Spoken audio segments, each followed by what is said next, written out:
Assalamualaikum warahmatullahi wabarakatuh. Perkenalkan nama saya Sa dengan NIM 2504010102040.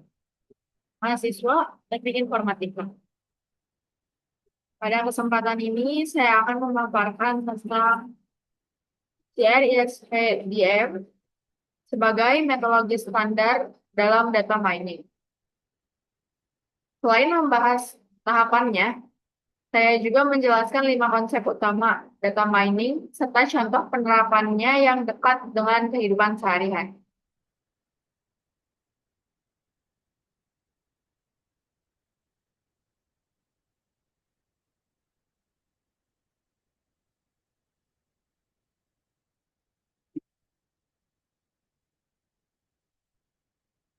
Kita mulai dari konteksnya.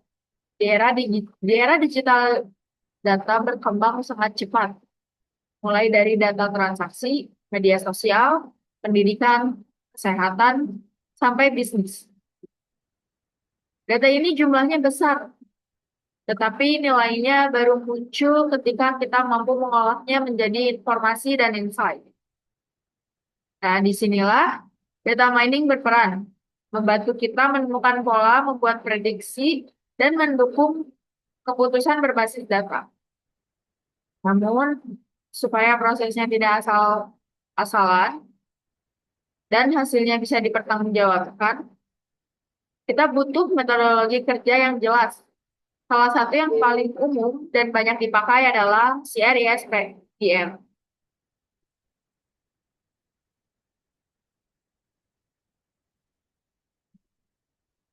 Berdasarkan latar belakang tadi, ada 3 fokus yang akan saya bahas. Pertama, apa itu CRISP-DM dan bagaimana tahapannya? Kedua, apa saja 5 konsep utama dalam data mining? Dan yang ketiga, bagaimana konsep-konsep tersebut diterapkan dalam kehidupan masyarakat. Dengan alur ini, kita bisa melihat keterkaitan dari metodologi menuju konsep lalu ke implementasi nyata.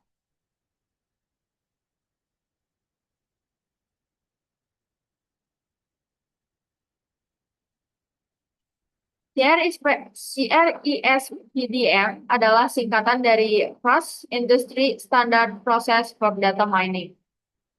Disebut standar lintas industri karena kerangkanya bisa dipakai di berbagai bidang pendidikan, kesehatan, keuangan, retail, dan lain-lain.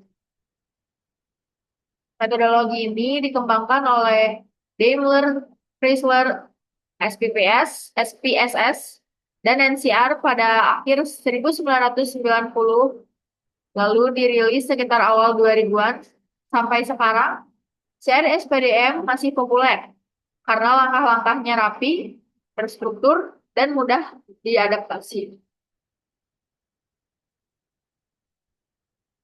Keunggulan series PDM adalah banyak digunakan karena prosesnya terukur dan dapat dipercaya, memenuhi standar industri, sistematis dan struktur, serta dapat dipertanggungjawabkan. Jadi bukan hanya punya model, tapi kita juga punya alur yang jelas, dari memahami masalah sampai hasilnya benar-benar dipakai.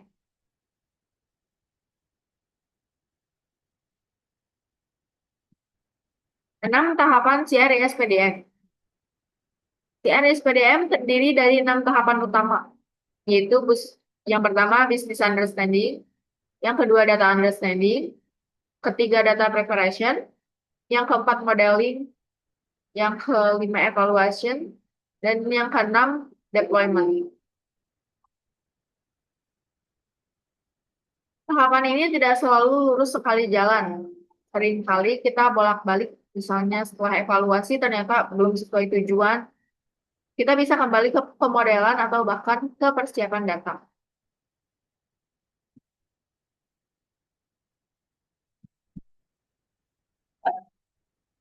Baik, kita masuk lebih lebih detail. Yang pertama, ada business understanding. Ini tahap untuk memastikan kita menjawab masalah yang benar.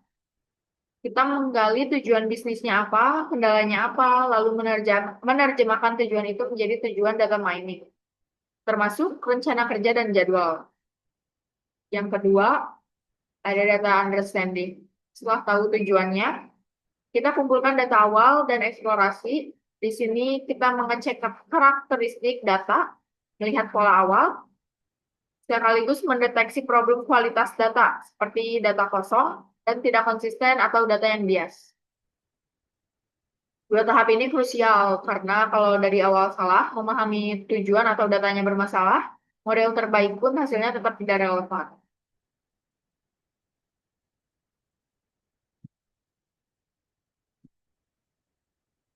Setelah paham bisnis dan data, kita masuk ke tahap biasanya paling banyak kerja, yaitu data preparation. Di sini kita memilih atribut yang relevan, membersihkan data dari duplikasi, menangani nilai kosong, melakukan transformasi, normalisasi, hingga membentuk dataset akhir yang siap dipakai. Baru setelah itu kita masuk ke modeling, yaitu menerapkan algoritma data mining. Kita memilih teknik yang sesuai, menentukan tools, mengatur parameter, dan biasanya mencoba beberapa model secara iteratif sampai hasilnya optimal. Jadi jelas ya, modeling itu bukan langkah pertama. Model yang bagus lahir dari data yang siap dan tujuan yang jelas.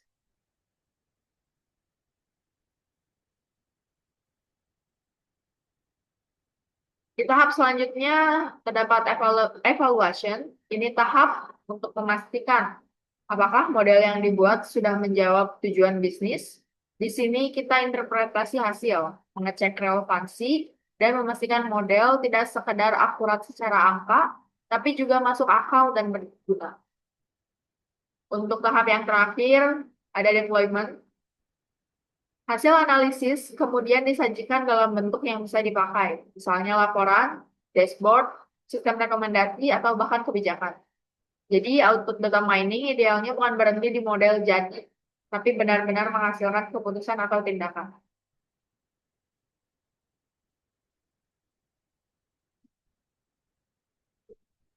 Sebagai contoh penerapan series PDM, ada kasus prediksi kelulusan mahasiswa tepat waktu. Dari sisi bisnis, institusi ingin mengurangi keterlambatan kelulusan. Dari sisi data, dikumpulkan data akademik, kehadiran, nilai, dan indikator lain. Data disiapkan dan dibersihkan, lalu dibangun model prediksi. Setelah dievaluasi, hasilnya dideploy sebagai sistem yang membantu kampus melakukan pendampingan lebih tinggi kepada mahasiswa yang beresiko. Contoh ini menunjukkan series PDM bukan teori tapi bisa dipakai untuk membantu keputusan nyata.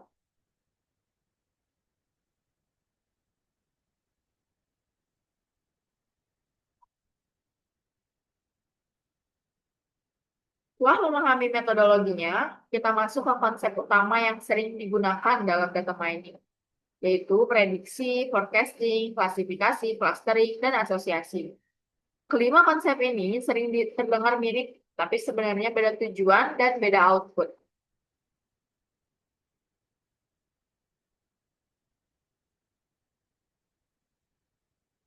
Prediksi adalah memperkirakan nilai atau kondisi di masa depan berdasarkan pola historis.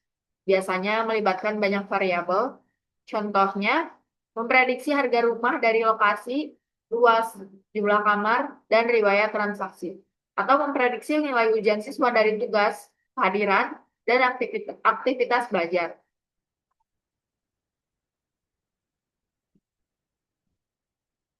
Forecasting sebenarnya bagian dari prediksi, tapi lebih spesifik, fokus pada data runtut waktu, misalnya penjualan per bulan atau jumlah pasien per hari. Dalam forecasting, kita memperhatikan tren, pola musiman, siklus, dan noise. Contohnya retail memprediksi penjualan bulan depan berdasarkan data beberapa tahun untuk mengatur stok dan promosi.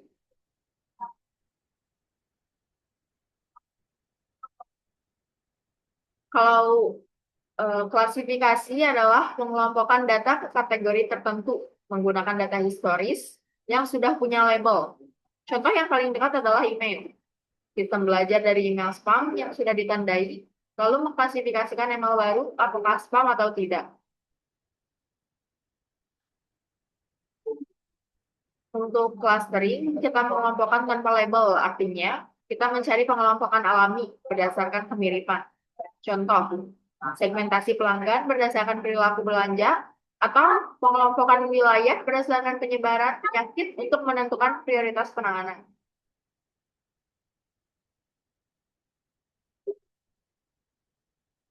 Asosiasi mencari hubungan antara item yang sering muncul bersama. Contohnya, di e-commerce. Jika orang membeli handphone, seringkali juga membeli casing atau tempered glass.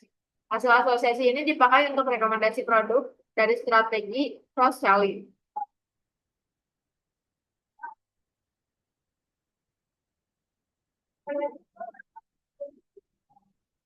Kalau dibandingkan, prediksi versus versus forecasting.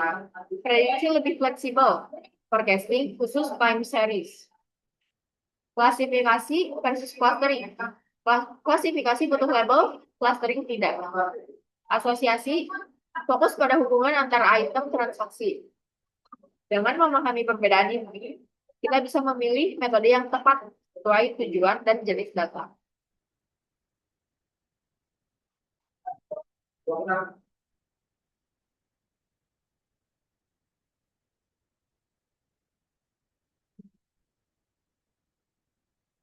Implementasi konsep-konsep tadi punya dampak nyata untuk pendidikan, soalnya deteksi resiko keterlambatan lulus atau penurunan prestasi.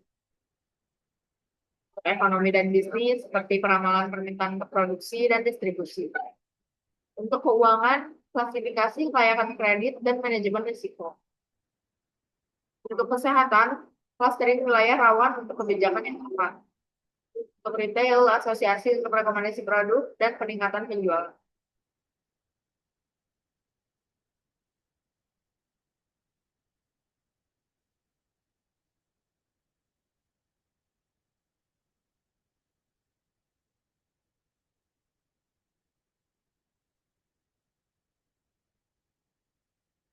Jadi untuk kesimpulan dari CRISPIDM sebagai metodologi standar itu menyediakan 6 tahapan sistematis dan struktur yang saling berkaitan dan bersifat iteratif.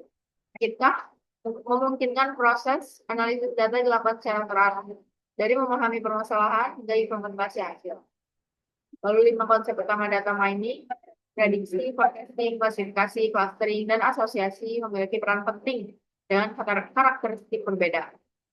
Pemilihan konsep yang tepat bergantung pada tujuan analisis, jenis data, dan bentuk output yang diinginkan. Dampak signifikan bagi masyarakat. Penerapan ke 5 konsep memberikan dampak nyata dalam berbagai bidang seperti pendidikan, ekonomi, keuangan, kesehatan, dan retail. Membantu organisasi mengambil keputusan berbasis data yang lebih tepat.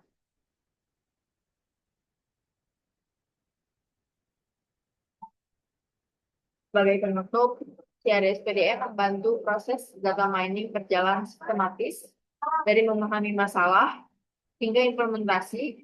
Lalu 5 konsep utama prediksi, forecasting, klasifikasi, clustering, dan asosiasi memberikan pendekatan yang berbeda sesuai kebutuhan.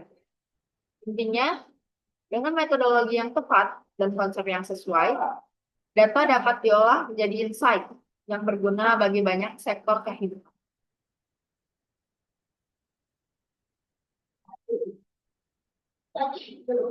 Sekian penjelasan untuk kelas saya kali ini.